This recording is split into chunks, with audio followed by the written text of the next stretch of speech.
Buddhism Core Episode 3. Today, July 14th, 2020. Today will be a Dharma show in the matter of the mind. The mind is the Dharma. The Dharma is the mind. The mind is just a hypothetical language that talks about a nature that already exists. Pure all the time, perfect all the time. This nature has never been good or bad, no merit, no sin. Nothing resides in this nature. Metaphor like emptiness. The emptiness here doesn't mean empty with nothing. The word emptiness here is a hypothetical language to refer to the nature that already exists, already complete, already perfect. There is no language can describe this nature because the mind is the nature that is freed from the assumption. The mind is liberated from everything. The mind is vimut. Vimut means freedom from the thought. The thought is a natural phenomenon that arises from the mind. Mind is Dhamma. Dhamma is mind. Whoever sees the Dhamma, he sees me.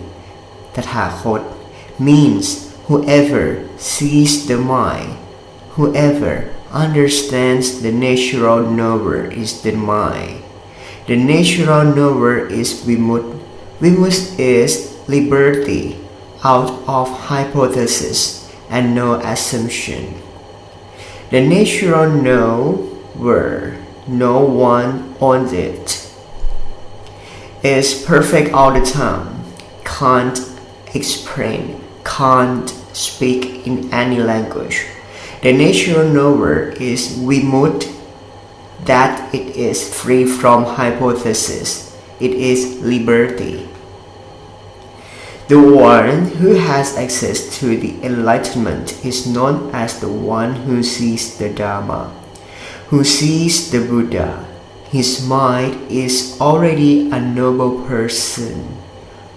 His mind has become an arahant. Therefore, whoever sees Dhamma, he sees me. Tathakot means my mind.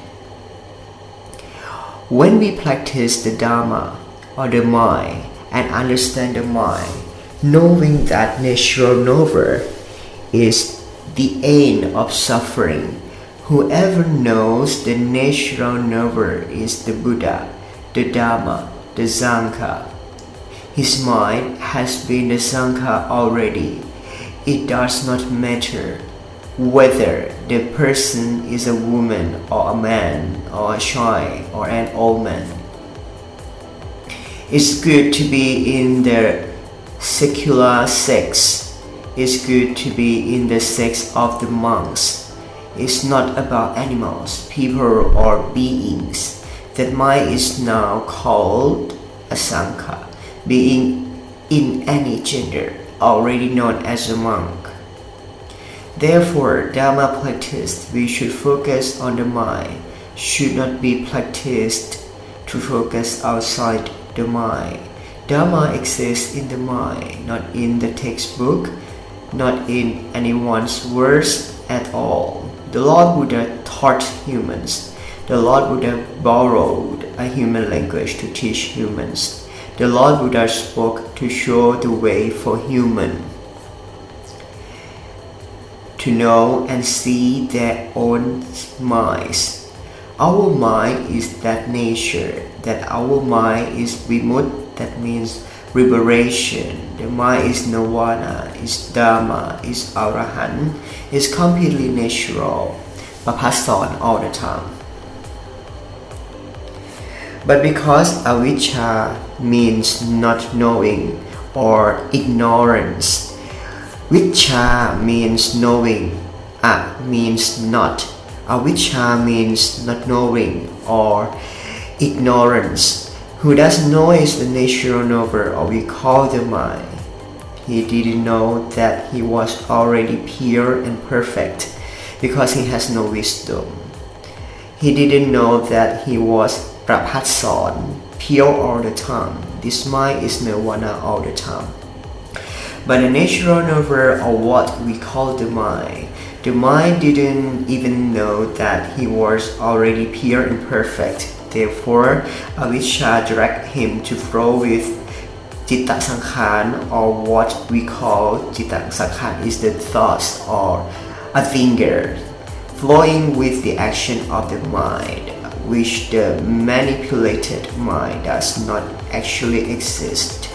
It's just the behavior of the mind. Mind is the natural knower. The action of the mind is citta sankhan. Citta sankhan is mental action called thoughts or a finger. Like water. Water is like the mind. The waves of the water are just the action of water. Citta sankhan is the same. Citta sankhan is the natural action of the mind. The mind continually manipulates citta sankhan, which no one owns citta sankhan, and no real existence of citta sankhan. Citta sankhan is concocting all the time. So citta sankhan directs the natural knower or Puru or Tatru that we call the mind to concoct it. Our stories are created through the eyes, ears, nose, tongue, body, deep into the heart and savoy the emotion that is created. Created satisfaction emotion and dissatisfaction emotion. When the desire is fulfilled, he soars to want more, soaring, want to go up endlessly. Seeing that thing called money. Money is useful like this, money is useful like that. I must have money. When you can find it, you want more. When you use the money to create your desire, you want to earn a lot of money so that you can use this money to create even more fulfillment. But the more money you get, suffering increase accordingly. The more you want to be happy, suffering increase accordingly. Therefore, happiness and suffering belong together. The parable is like the more we seek, the more we have to be more confused. There is competition, rivalry, and taking advantage of each other. This trait, anger, resentment, and struggling all the time is called suffering. But when we get more money, happiness arises accordingly because of the fulfillment that happiness had come. But before happiness had come, there was suffering appearing along the way. When the money comes, we go buy happiness. When we have enjoyed happiness, that happiness is not long with us. Happiness is gone. We must find new money through hardships and struggles of the mind that we call suffering. When money comes, we give the value that money has arrived already. Then we take the money and buy the desire. When the desire has been bought already, we get happiness for a while and then happiness goes away. We must be suffering to get more money. All of which is the ambition of this manipulative mind that creates all the stories, switch happiness and sorrow back and forth. Happiness is temporary and then disappears. Sorrow is temporary and then disappears. Then passive, then happiness, then suffering, then passive, then happiness, and then suffering, then passive again and again. Then greed and become anger are caused by unwillingness. Then there is greed, desire, and sorrowing. The dissatisfaction increased accordingly. The greater the desire, the more anger and dissatisfaction arise. The analogy is like we are in love with someone. While we are in love, we love each other, almost exchanging our lives. But when we hate each other, we hate each other, almost exchanging our lives as well. Love and hate go hand in hand, like happiness and sorrow belong together. When there is happiness, there is suffering. Where will there be happiness without suffering? When there is suffering, happiness arises. They are bound together. If there is no happiness, where will there be suffering?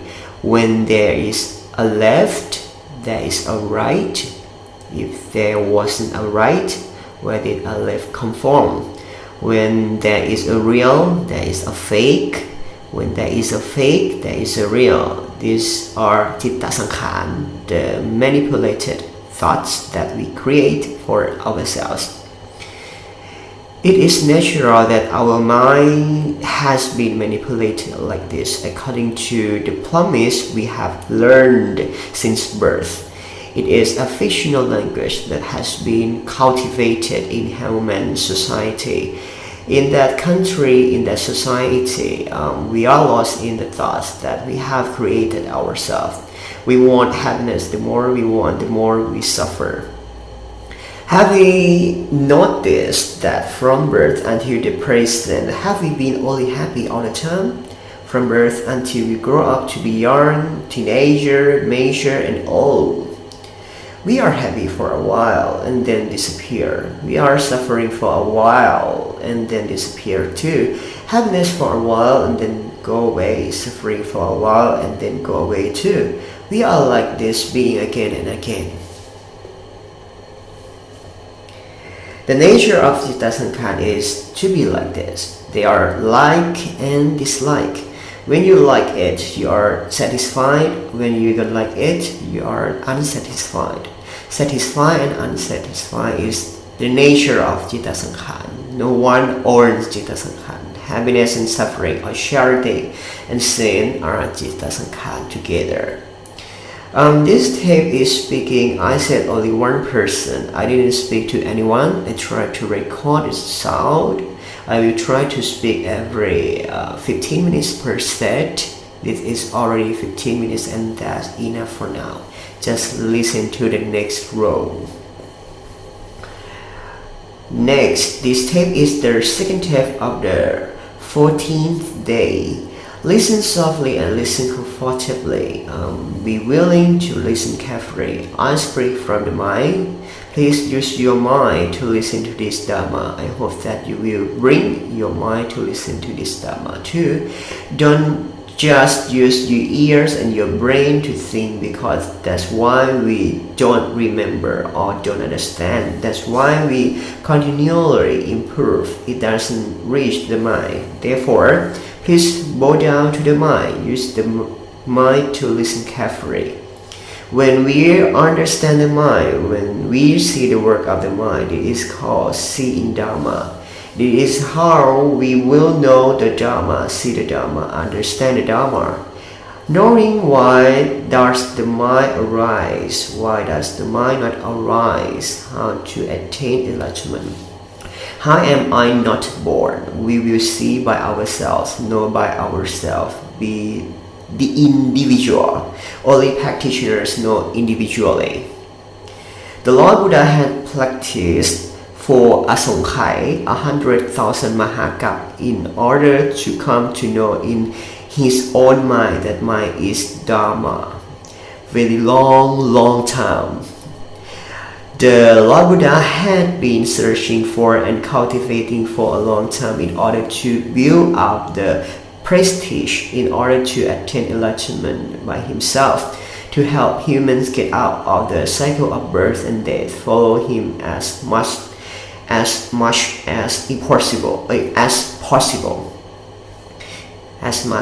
possible.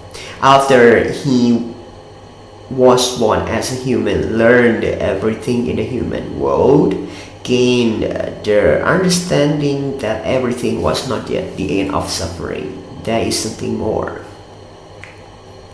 The Lord Buddha had sought the Dharma until he attained enlightenment by himself. The Lord Buddha saw his own mind. The Lord Buddha informed in his own mind that the cause of rebirth is due to the fact that all beings are not awake inside the mind, because all the beings send their minds outside all the time.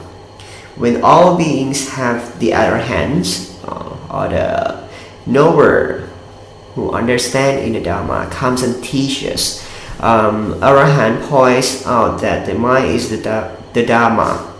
You should not send the mind outside. You should awaken within the mind, into the mind.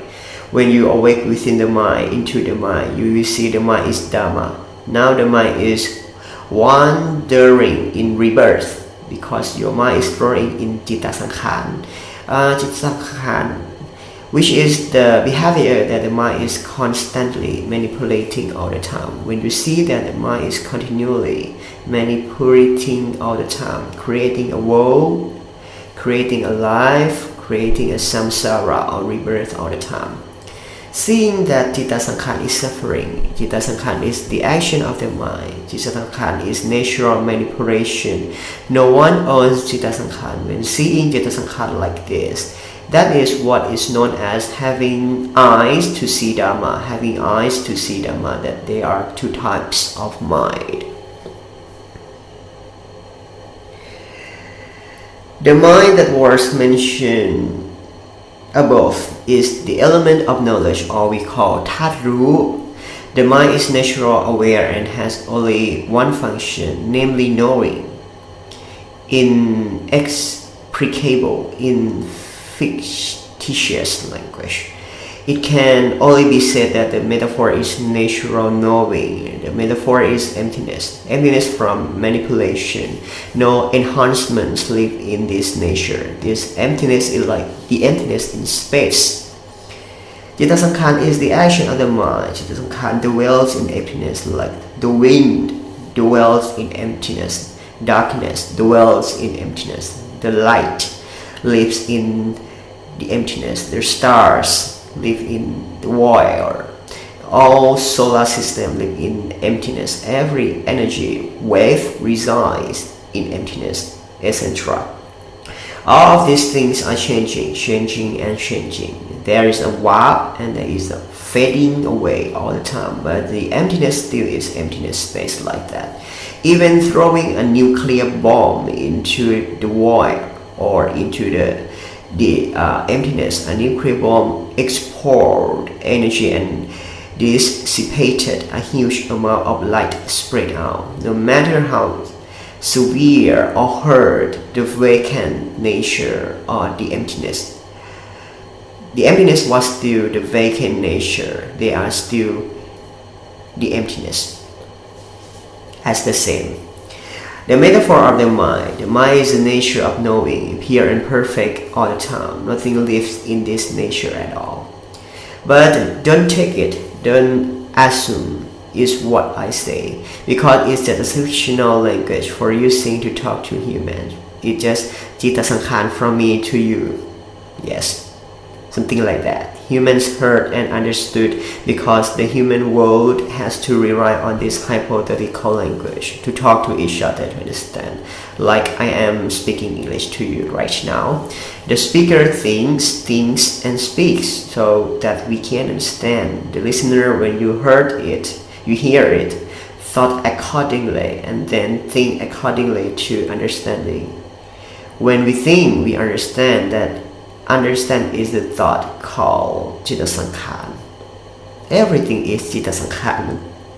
You have to know this truth all the time, right? It is an understanding that occurs naturally. Where is that understanding? How do you understand? Does that understanding have a face shape?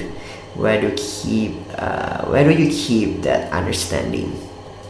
Let's consider together. Yes, this knowledge, when we hear it, is like the wind rushing through the system. Then the system records